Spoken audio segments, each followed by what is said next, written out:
5 چیزیں وہ ہیں جو ہم میں سے ہر ایک کو یاد ہے. حدیث یاد ہونا ہو اس کا ایسنس تو یاد ہے. بنی الاسلام علی 5 شہادت اللہ الہ الا اللہ وان محمد رسول اللہ واقام الصلاۃ وایتاء الزکوٰۃ وصوم رمضان وحج البیت من استطاع الیہ سبیلا. کس کو نہیں معلوم 5 ارکان اسلام؟ اور کس نے فرمایا؟ یہ حضور نے. اور یہ کلام خبریہ ہے. بنی الاسلام علی 5. اس میں امر کا انداز نہیں ہے، خبر ہے. اسلام کی تعبیر 5 بنیادوں پر ہے.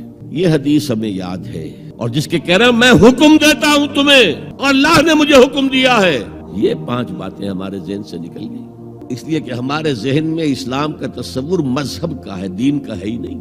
ہم وہی سمجھتے ہیں کہ نماز، ایک تو یہ کہ ہمارے عقائد ٹھیک ہوں، نماز روزہ حج زکوٰۃ کا تقاضا ہو، اور کچھ جو ہمارے سوشل کسٹمز ہیں، عیدیں منائیں، جمعہ پڑھے، قربانیاں دیا کریں عید الاضحیٰ میں، بچے کا عقیقہ کریں، مردے کو دفنائیں کفنائیں، شادی ہو تو ایجاب و قبول کرائیں، پھیرے نہیں ڈلوائیں گے. بھئی یہ ہمارا دین ہے، ہمارا مذہب ہے. مذہب دین نہیں ہے. یہ دین کا تصور ہی نہیں.